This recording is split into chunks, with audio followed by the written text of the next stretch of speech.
हमारे जीवन को एक सकारात्मक दिशा देने में शिक्षा एक प्रमुख दायित्व का निर्वहन करती है।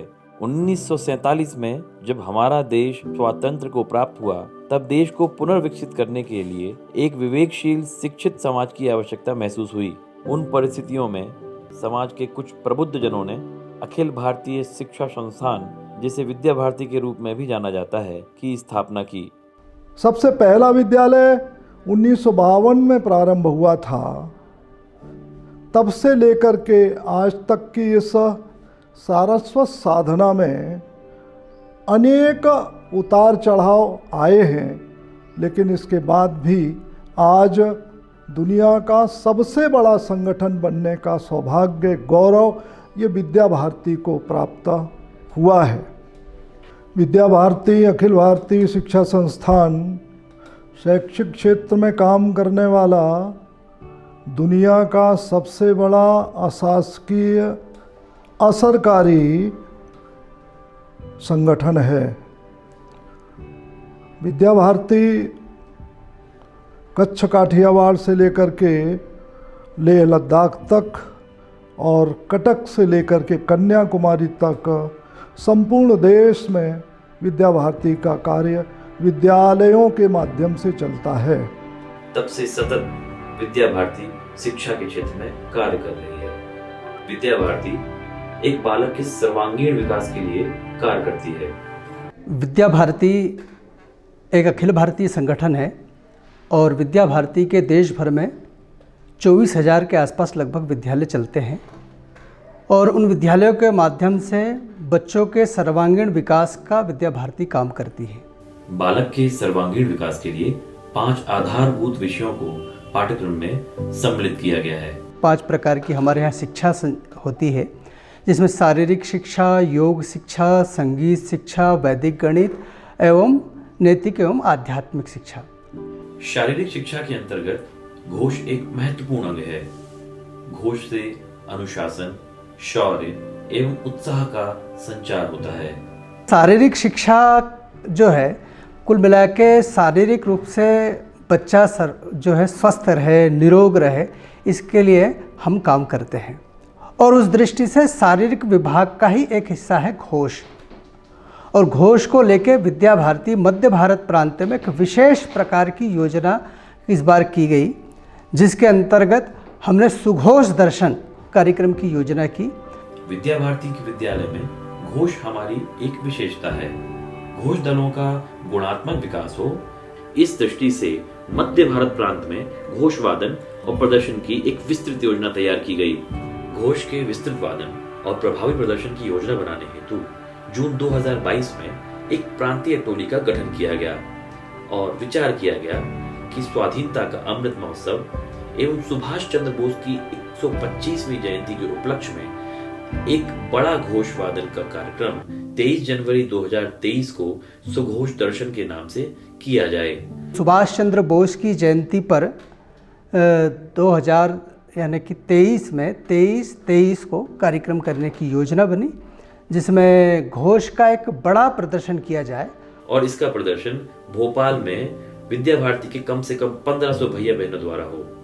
पूर्व तैयारी की दृष्टि से वाद्य यंत्र आनक की 10, शंख की 5 एवं वंशी की 5 रचना का वादन करना तय हुआ।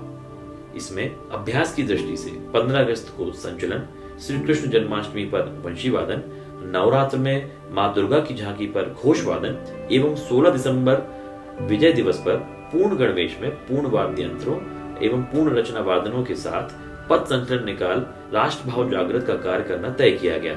और इन्हीं सबको आधार मानकर स्वाधीनता के 75 वर्ष पूर्ण होने पर मध्य भारत प्रांत की विद्या भारती की अनेक इकाइयों में से प्रमुख 75 घोष इकाइयों का भोपाल में प्रदर्शन हेतु चयन किया गया। और इसके लिए विद्या भारती मध्य भारत प्रांत में 100 स्थान पर अभ्यास चला और उस अभ्यास के माध्यम से लगभग जो है 3000 बच्चों ने अभ्यास किया। उसमें से जो है यहाँ पे 1500 बच्चों ने घोष का प्रदर्शन किया। प्रदर्शन के क्रम में स्वर साधना घोषवंशी दल ने आरोह और अवरोह की प्रस्तुति दी। भारतीय सेना के लड़ाकू विमान तेजस व्यू रचना सेना को समर्पित की गई। भारतीय संस्कृति में शुभता के प्रतीक स्वास्तिक चिन्ह की 14 आकृतियों का निर्माण वंशी और आनक दल ने तिलंग रचना बजाकर किया। इसके अगले क्रम में विद्यार्थियों ने ओम की 14 विशाल आकृतियों का निर्माण घोष वादन करते हुए सामूहिक रूप से एक के बाद एक सुंदर रचना के साथ किया। स्वतंत्रता का अमृत महोत्सव में राष्ट्र के स्वतंत्रता सेनानियों को समर्पित आनक और वंशी की धुन पर 14 विशाल रचनाएं 75 के शुभ अंक की बनाई गईं। इसके बाद सुघोष विद्या भारती 2023 की रचना का निर्माण किया गया। इसके पश्चात सामूहिक रूप से सभी रचनाओं का लगातार बड़ा ही आकर्षक और रोमांचक वादन किया गया। घोष दलों द्वारा किया गया संपूर्ण कार्यक्रम अद्भुत, अनूठा एवं ऐतिहासिक रहा। कार्यक्रम के मुख्य अतिथि के रूप में मध्य प्रदेश के मुख्यमंत्री श्री शिवराज सिंह चौहान। शिक्षा के 3 उद्देश्य होते हैं, एक ज्ञान देना, दूसरा कौशल देना और तीसरा नागरिकता के संस्कार देना। मैं प्रसन्नता के साथ ही कह रहा हूं, विद्या भारती अपने प्रारंभ काल से ही इन तीनों उद्देश्यों को पूरा करने का काम कर रही है। विशिष्ट अतिथि विद्या भारती के अखिल भारतीय संगठन मंत्री श्री गोविंद चंद्र महंत, विशिष्ट अतिथि मेजर जनरल सेवानिवृत्त श्री TPS रावत एवं अध्यक्ष सरस्वती विद्या प्रतिष्ठान मध्य प्रदेश के अध्यक्ष श्री बनवारी लाल सक्सेना थे। इस अवसर पर विद्या भारती के अखिल भारतीय सह संगठन मंत्री श्री यतीन्द्र जी शर्मा, श्री श्रीराम अरावकर, विद्या भारती के अखिल भारतीय कार्यकारिणी सदस्य JM काशीपति जी, विद्या भारती के उपाध्यक्ष डॉक्टर रविंद्र कान्हेरे जी, ग्रामीण शिक्षा के सह संयोजक शशिकांत जी फड़के, विद्या भारती मध्य क्षेत्र के क्षेत्रीय संगठन मंत्री श्री भालचंद्र जी रावले, क्षेत्रीय सचिव श्री विवेक जी शेंडिये, प्रांतीय संगठन मंत्री मध्य भारत श्री निखिलेश जी माहेश्वरी, प्रांत संघचालक श्री अशोक जी पांडे, प्रांतीय संगठन मंत्री मालवा प्रांत श्री अखिलेश जी मिश्रा, प्रांतीय संगठन मंत्री छत्तीसगढ़ प्रांत डॉक्टर देवनारायण साहू, सह संगठन मंत्री मध्य भारत प्रांत श्री अनिल जी अग्रवाल, विभिन्न संगठनों के प्रमुख, शासकीय अशासकीय विद्यालयों के छात्र, शिक्षक, प्राचार्य, संचालक एवं अन्य गणमान्य नागरिक बंधु भगिनी उपस्थित रहे। केवल रटंत विद्या नहीं, सही ज्ञान देना, इतिहास का भी, विज्ञान का भी, भाषा का भी, भूगोल का भी, इतिहास को भी ढंग से पढ़ाने की कोशिश करना विद्या भारती ने प्रारंभ से ही किया है।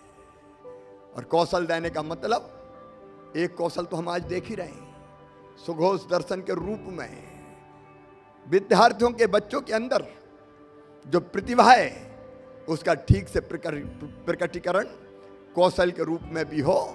और नागरिकता के संस्कार, मुझे कहते हुए गर्व है कि विद्या भारती सरस्वती शिशु मंदिर से निकले हुए हमारे बेटा बेटियां देशभक्त होते हैं, चरित्रवान होते हैं, ईमानदार होते हैं, कर्मठ होते हैं, परिश्रमी होते हैं। और जैसा कि अभी आदरणीय गोविंद जी बता रहे थे कि वो ऐसे भी होते हैं कि जरूरत पड़े तो सैनिक बनकर चीन की सीमाओं पर दुश्मन के दांत खट्टा करने के लिए अपना सर्वस्व न्योछावर करने का भी काम करते हैं। देशभक्ति की इस भावना के लिए, भावना के प्रचार प्रसार के लिए विद्या भारती को, आचार्य गणों को बारंबार प्रणाम।